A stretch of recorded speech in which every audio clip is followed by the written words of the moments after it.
पटना के डीएम चंद्रशेखर सिंह आज जातीय गणना कार्य का निरीक्षण कर रहे हैं और उन्होंने इस दौरान दावा किया है कि 1 महीने में जिले की गणना का कार्य पूरा कर लिया जाएगा। अब तक जिले के कुल 45 चार्ज द्वारा अब 65,000 परिवारों की गणना पूर्ण कर ली गई है। बिहार में जाति आधारित गणना 2022 के द्वितीय चरण के तहत 65,000 परिवारों की गणना पूरी कर ली गई है। उन्होंने कहा है कि 15 मई तक जातीय गणना का कार्य पूरा कर लिया जाएगा और जो परिवार छूट जाएंगे उनका अंतिम चरण में गणना कराने पर विचार किया जाएगा। सुनिए पटना के डीएम चंद्रशेखर क्या कह रहे हैं। ये बिहार जाति आधारित गणना 2022 ये इसका काम चल रहा है। फर्स्ट फेज में हम लोगों ने परिवार का सर्वेक्षण किया था और एक परिवार में कितने सदस्य हैं और कुल कितने घर हैं, भवन हैं, इन सब का सर्वेक्षण हम लोगों ने फेज 1 में किया था। फेज 2 में हम लोग हर परिवार के हर सदस्य का डिटेल ले रहे हैं, जिसमें उनकी व्यक्तिगत जानकारी है, कितना पढ़े लिखे हैं और बाकी जानकारी है, और बाकी उसके साथ उनकी सामाजिक पृष्ठभूमि की जानकारी ले रहे हैं।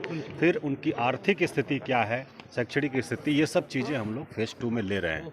कुल 17 प्रकार के प्रश्न हैं, जिससे व्यापक जानकारी उनके बारे में, एक एक सदस्य के बारे में, परिवार के एक एक सदस्य के बारे में ले रहे हैं।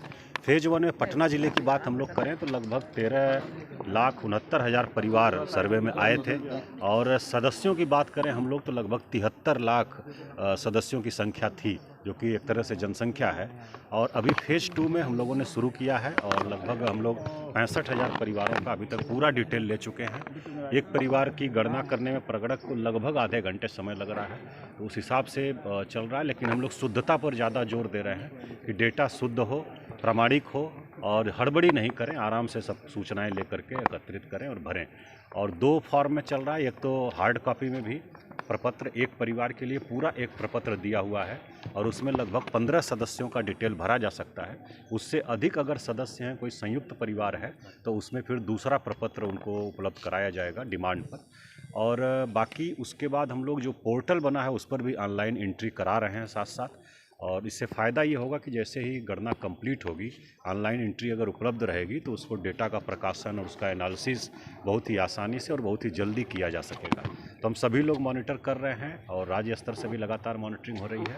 हम लोगों का प्रयास है कि शुद्धता के साथ, प्रामाणिकता के साथ और समय सीमा जो निर्धारित है उसमें जाति आधारित गणना को कंप्लीट कराया जाए। सर, जो लोग माइग्रेट हैं या देश से बाहर रह रहे हैं, सवाल वही है कि उनका फिर जनगणना में नहीं, उनकी भी गणना की जा रही है। उनके परिवार से पूछ करके, परिवार के लोग अगर बताते हैं कि इतने सदस्य हमारे हैं जो बाहर रह रहे हैं, तो उनसे भी लोग वीडियो कॉल पर बात करके उनका जो डिटेल है वो ले रहे हैं और एंट्री कर रहे हैं।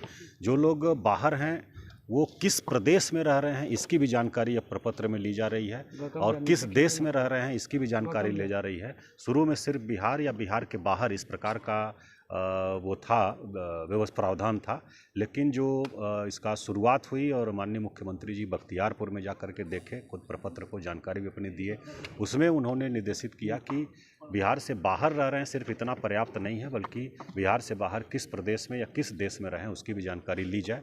तो उसकी भी जानकारी अब व्यवस्था कर दी गई है, प्रपत्र में भी, पोर्टल में भी, उसकी भी जानकारी हम लोग ले रहे हैं। सर, कुछ लोग अगर सर बाहर बिहार के अन्य जिलों में है जो शिक्षक संघों ने जो है बहिष्कार किया है गिनती को लेकर, क्या पटना में इस तरह की जो है कोई संघ वगैरह? और नहीं, पटना में इस प्रकार की कोई समस्या नहीं है। हम लोगों ने सबसे बातचीत किया था और सबको कन्विंस किया था कि बहुत ही महत्वपूर्ण कार्य है और देश में एक तरह से पहली बार हो रहा है। सभी लोगों को इसमें पूरी मुस्तैदी से सहयोग करने की आवश्यकता है और बाकी जो मुद्दे हैं, बाकी जो इश्यूज़ हैं उसको हम लोग मिल बैठ करके देख लेंगे। तो पटना ज़िले में इस प्रकार की स्थिति नहीं है, लोग बहुत ही मेहनत से काम कर रहे हैं। बल्कि अभी हम लोग देख रहे हैं बहुत ही प्रतिकूल परिस्थिति, एडवर्स कंडीशन है, लगभग 44 डिग्री टेम्परेचर है। इसके बीच में भी हमारे सभी प्रगणक घर घर जा कर के कार्य कर रहे हैं। इसके लिए हम उनकी प्रशंसा करते हैं, उनकी कर्तव्य निष्ठा की। तो यहाँ इस प्रकार की कोई समस्या नहीं। एक सवाल है सर, अगर कुछ लोग छूट जाते हैं या बाहर रह रहे हैं तो उनको कैसे गणना में फिर शामिल किया जाए, क्या उनके लिए सर? नहीं, अभी तो हम लोग किसी को छोड़ नहीं रहे, क्योंकि पहले से हमारे पास डेटा हो गया जो फेज 1 में हुआ था। तो कुल कितने परिवार हैं, कहाँ कहाँ हैं, सबका हम लोग को जानकारी हमारे पास है।